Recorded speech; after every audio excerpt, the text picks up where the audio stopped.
have the greatest job in the world, and that's working with dogs. Best in Show winner is the French Bulldog. Winston won the National Dog Show. It was amazing. It was exciting. And to have a dog to be #1 dog in this country, you have to have great nutrition. And I always fed Pro Plan. Just like us, when we eat well, we feel good. And I just love that food and what it's done all these years to all the dogs I've bred and all the dogs I've shown. Welcome to Pure Dog Talk. I am your host, Laura Reeves, and you guys, I am super excited. Last year, we didn't get to do as many of the Love the Breeds episodes as I like. And so this year, I'm making it a point. So we are kicking off the new year with one of my very, very, very, very favorite breeds I've never owned, but I showed a million of.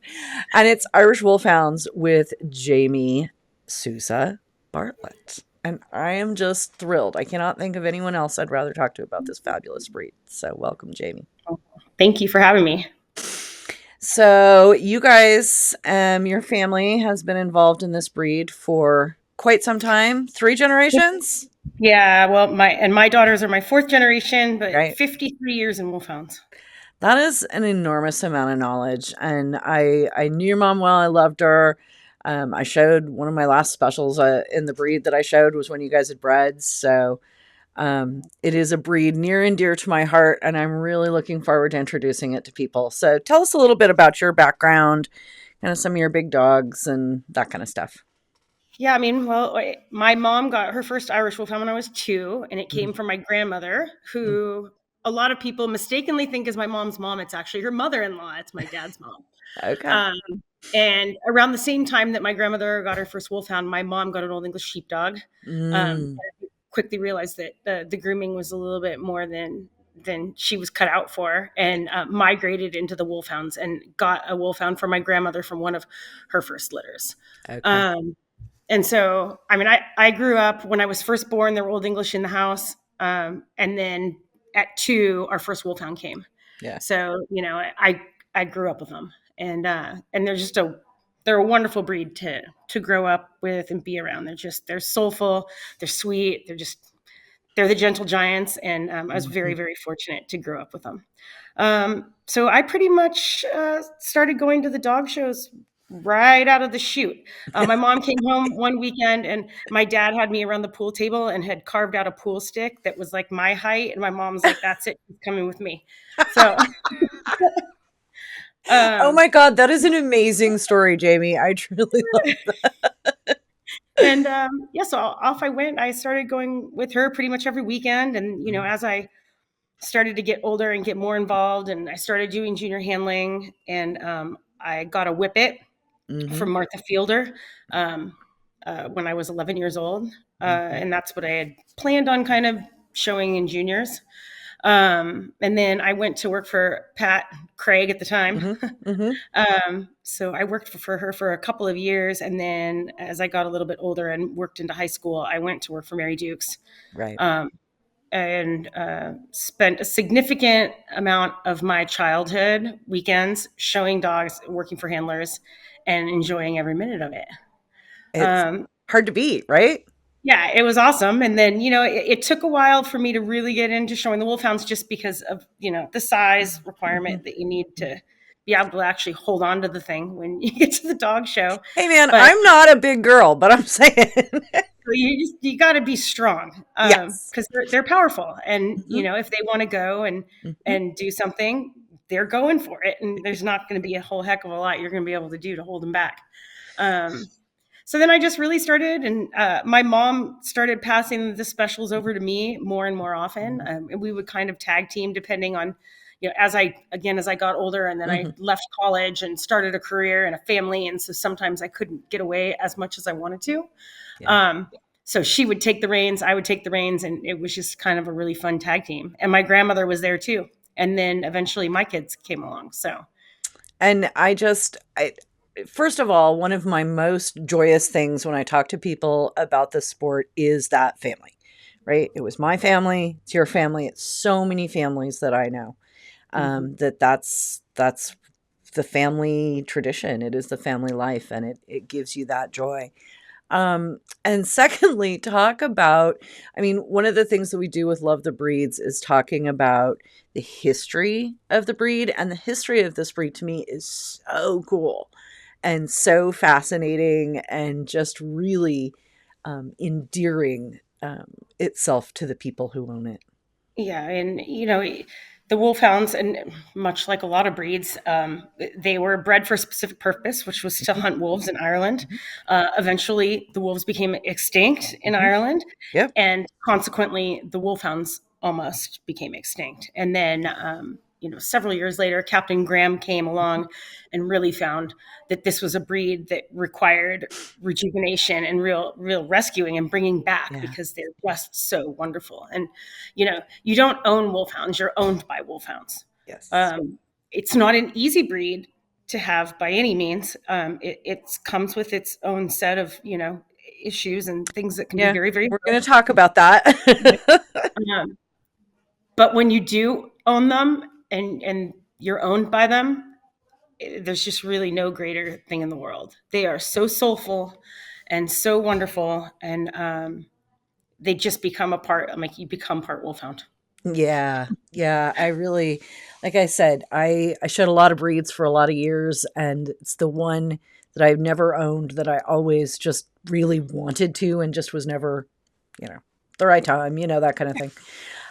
But they truly are inspirational to me, just like dogs.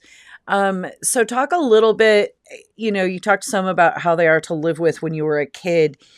They're giant. You're going to get 50 million questions when you take it for a walk. Do you have a saddle for it? All of the It's things. all the So, same questions. right. So And talk to us about that. I mean, I always remind people about going out on the bench shows at Golden Gate. And as a kid, you're like, okay, they're like, where's the saddle? I'm like, wow, I haven't heard that one before. That was unique. Um, so, I would write up on the board. I'm like, Mhm. no, you can't ride them. No, I don't have a saddle. Explaining to people that, because people, they want to put their kids like on the dog's backs. And I'm like, Right. it's not a horse. And I Right. said, their backs are long and they're not meant to hold and bear weight. That's not what they're built for. They're running dogs, so getting through that whole thing. Yeah. How much do they eat? How much do they How much, poop? how much comes out the other end? Yes. Which I also have Constantly. funny stories about. My dad actually did a weighing adventure one time, because he's like, well, they ate 350-pound sacks of dog food in a week, and then he scooped everything up, and I'm like, you account for all the water and everything else in there, and it's significantly more. What is that? I'm going to have to ask like one of my vet guests, like, how is it you put in 50 pounds and you get out 100? What is up with that? It's all the water, man. I tell you, it's gross. A lot. It's a lot. So, but talk about a little bit about that, because they don't actually eat appreciably that No, much for the size of dog that they are. as a young dog, they eat quite a bit, because you're looking at a puppy that is a pound when it's born, and it'll be 100 pounds by the time it's 6 months old. Mhm. So the growth rate is very rapid, and they do eat quite a bit as babies, and then quite quickly, once they kind of reach their full height size, Mm-hmm. it curbs significantly, because you're not looking at a dog that's like a Doberman or something that's constantly pacing, constantly moving around. Right. They will have bursts of energy, like big bursts of energy in the morning, big bursts of energy when it gets cold at night, and the rest of the time they're just kind of chilling. Mm-hmm. So they really don't eat as much as an adult as one would think, considering their size. Right. And take us through, because I know this is a thing, take us through your recommended feeding protocol for growing a giant breed like that without causing bone growth disorders and HOD and OCD and all the terrible things that come with that, trying to grow a breed of that size. Yeah, and we've always been really careful. I mean, I think every breeder kind of follows different protocols. People like Right. to do different things. I always encourage anybody to listen to their breeder and their breeding program, because also different lines tend to evolve differently and grow at different rates. We were always just really careful. Like, we wanted them off of puppy food, and anything that was promoting rapid growth is quickly as possible. We're trying to do things that are keeping them from growing too fast, which is kind of like the opposite of what a lot of other people do, where they want them to like, beef up and get burly. Yeah. And like that's absolutely what we don't want to do. We also have a lot of protocols, not just around food, but around exercise. And we tell all of our new puppy buyers, like, you have to be very, very careful with this breed as they're growing up. And again, the inclination's like, oh, I got a puppy and I want it to go run around and play with my other dogs. And I want it to be, jumping all around and being goofy. And it's just a hard no. Until these dogs' growth plates close, you can cause like really, really irreparable damage. And we tell people, I'm like, don't take them into the hotel rooms and let them jump on the beds and jump down. You don't want all that impact on them as they're growing. And then once they hit like that 2 range, then we'll start putting them out carefully with other dogs that are, of a similar mindset for contact play. Right. It was one of the great things actually about having whippets. My whippets fantastic at exercising our wolfhound puppies, Right. because there was no to low impact, but it helped with their movement, their running, and but kept them developmentally in a good place where they weren't getting injuries to their shoulders or elbows or anything else. Right. Absolutely.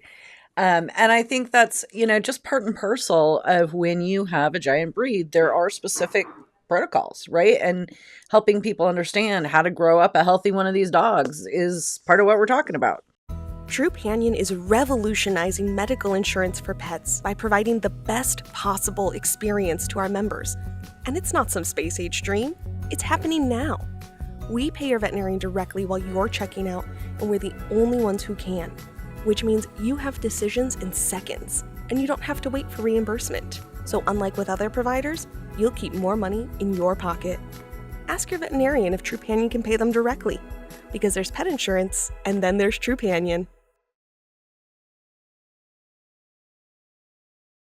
Okay, so we were talking about, the size of these dogs is tremendous, but the grooming, except for the, per inch, the grooming isn't too terrible. So talk a little bit about that. Yeah, I mean, it's a rough-coated breed. In general, there should be a naturalness about their coat. So we're not looking for things that are heavily stripped or heavily trimmed at all. Yeah. Although you will see that in the show ring occasionally, which makes me kind of snicker. This is a breed that if they have a correct coat, if you bathe them, and we kind of usually let them air dry a little bit and then comb them out, and then it's slicker. And it's just really kind of simple hand pulling of just some of the stuff around the neck, pulling down the ears, just making everything tidy. But we're not looking for anything that's heavily trimmed underneath, on the feet, or anything like that. When wolfhounds are puppies, when they're born, they have a puppy coat. They blow that coat, usually in the 6 to 9 month puppy class. That's why sometimes you'll see puppies that are full of hair and then they kind of look moth-eaten by the end of it. And when that puppy coat starts to come, we do that one big pull down, and then their adult coat comes in. And if you maintain it well and you do keep it clean and brushed out and everything, there aren't a lot of situations where you're going through, it's not like all the people with the terriers getting ready for Montgomery and pulling the dogs down. It's much more simple. We don't have a lot of handlers in our breed, but there are people that are very specialized wolfhound grooming. Yes. And I think that's actually one of the things I wanted to talk about. I mean, this podcast is for, people who might want to have a wolfhound as a pet, but also people who are interested in another breed that they'd like to show. And a lot of the listeners are owner handlers. And, people ask me all the time, what's the best owner handled breed? And I'm like, wolfhounds. Yeah. I mean, as a handler, I showed this breed, and it took me the whole time I was showing it before the wolfhound people are like, okay, we don't hate you. Yeah, we accept you, because there's always a little bit of everybody's hackles get up when handlers come in, especially in a ring like that really is primarily owner handled people, and they like the fact that they can go out on the weekend and pull off majors and do things that in some other breeds can seem like an insurmountable task to an owner handler. Right. And the wolfhound people in general, they're pretty docile. They're like their dogs, they're relatively chill, which is nice. Also, Yes. think if you go in and you've done all your homework and you come in as a new person, people will talk to you and people want to help you. I mean, we recognize how important the mentorship thing is in our breed because it's Yeah. not an easy breed to have. Well, and it's the elephant in the room, if you will, that we're still walking around is the fact that they don't live forever. I mean, the No, first one I showed was a bitch that was imported from Ireland, and I think she made it to 9, and it was like, which is incredible. huge celebration, right? Yeah. So, um, giant breeds bring with them some downsides. So, talk a little bit Yeah. about that, how you talk your owners through that, how you personally walk through that. It's really important thing to understand when you're going to take one of these on. Like they're not kidding when they say the average lifespan is 6.75 years. Yeah. And that can bring with it a lot of heartache. Mhm. And, we've had dogs live to 11. We've lost dogs quite young for various random things. Mhm. So I know like one of the things that the IWCA always just encourages people, if you're looking for your first one, and they talk about how long it actually takes to get one from a reputable breeder. Right. And they're like, it's really good for you to take that time and really like synthesize your own emotions and think, can Mhm. I do this? Can I have a dog that it's apex and it's beautiful, it's 5 years old, and all of a sudden gets an osteo diagnosis, which could be terminal in like weeks. Mhm. That is a really, really hard thing for people to stomach. And my mom and I and my grandma, we always just said like the love that you get from them and the time that they're with you, it makes the heart, you can withstand the heartache because of the time that you have with them. But it's not for everybody. No. And and I tell people too, like if you're going to look for a wolfhound, like you need to be able to be physically responsible for it, Right. financially responsible for it, and emotionally responsible for it, because Right. it's a lot. Yeah. Yeah, it is. And I think that is, I worry about wolfhounds in terms of, once again, are the numbers going to fall because, in our world, like that kind of emotional thing is really, really hard for people and they don't have a place to put a 200-pound dog. Well, and the cost, Mm-hmm. because you're dealing with a breed that if something really bad happens, Mm-hmm. that's going to require surgery or anything like that, Mm-hmm. your vet bills could get astronomical, like very quickly. Curiosity, do you a lot of your owners, I mean, I haven't talked to a lot of wolfhound people in a long time, and I know about pet insurance now. So Yeah, do they insure them? Do they get pet yeah, insurance? a lot of people do. I mean, frankly, I found we've had a couple of our dogs insured over time, Mm. and I've never really felt like what we were got out of it was even worth the effort. But I'm also like, we're lucky. I have financial responsibility for the dogs, Right. and if something tragic happens, it's not going to crush me. Right. Um, Otherwise, I would find it very, very difficult to have them. Right. And then it's also walking through people, especially if it's a pet, and you do get like the dreaded osteo Mm-hmm. diagnosis, and people start talking about amputation and doing all this stuff, which Mm-hmm. I don't do that. We just don't do it. That's a quality of life thing, and yes, there's a chance you might be able to take the dog's leg and it might live for another 6 to 12 months. Yeah. But we're not going to do that. Right. Right. Osteosarcoma, hearts, I think are yeah. Cardiomyopathy, Mm-hmm. osteosarcoma, bloat, and torsion are Yeah. the big three. Yeah. Um, so, I I and showed Irish Wolfhounds, Akitas, and wire-haired pointers. The bloat kit my entire handling career. yeah, we all have bloat kits. Right. I mean, we've been lucky. In 53 years, we had one dog bloat, and we Mm. caught it and saved him. Wow. So that's not really something that we've had that much trouble with. We've definitely had a few osteos, and everybody has, and that's Yep. a painful one. Yeah, that one's hard. We see it in some of the breeds. Hemangio is Yeah, comparable. That I don't think you guys have as much issue with. we More we osteo. we have it. I mean, all the cancers, Well, like we have yeah, it. The yeah, osteo is just, it's the dreaded diagnosis. right. And like oftentimes like us, because we're so close with our dogs and with the grooming and everything, and like we find it before Yeah. it's even becomes symptomatic. Right. So okay. So we've had the ups, we've had the downs. Talk to us about the things to do with your dog that are not going to the dog show or, having him hog the whole couch while you try to binge Netflix. Well, I feel like most sight hounds, they're pretty sympathetic to your feelings, and like they're always up for whatever you're up for. So if you're just gonna be lounging around, they're happy to lounge. But when you go and like if anybody goes out to any of the local clubs, like our Northern California Irish Wolfhound Yeah. Club has a very, very active outdoorsy group. There's people Mm-hmm. that do they do like mountain hiking, like with the dogs with the packs, Mm-hmm. lots of beach runs. Mm-hmm. There's people that do fast cat, rally, obedience. I mean, Lure coursing. lure coursing for sure. Really, they're kind of an all around dog. They can do anything. Some of them, I would say, their personalities lend itself more to being like that workhorse, where Right. some of them are just very lackadaisical, and it could take you 10 years to get a steedy I'm on having your a nap now. yeah, exactly. but they love you and they love to be with people, and Mm-hmm.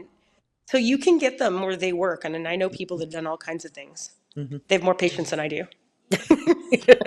Well, to me, having only been to a few, watched a few lure crossing, I love to watch them run. I just Oh, love it's amazing. to watch them run. Unless they're running straight at you. No, that's bad. Having had that also. Having had that also. Oh man. Yeah. Just the galloping hound. You know what I'm saying? Yeah. Just that vision, to me, is really, really beautiful to watch them in motion. See anything with that much mass, and I mean, it really also, and it lends itself to what they're supposed to look like. This is a greyhound type dog. This is not a mastiff. Right. They're built like greyhound. The shape is greyhound when you step back on the line and you really look at them, and that's how they should run. They need to be able to go. Yeah. And they are beautiful. They are all sight. That much dog in a double suspension gallop is impressive. It's crazy. It's amazing. It's crazy.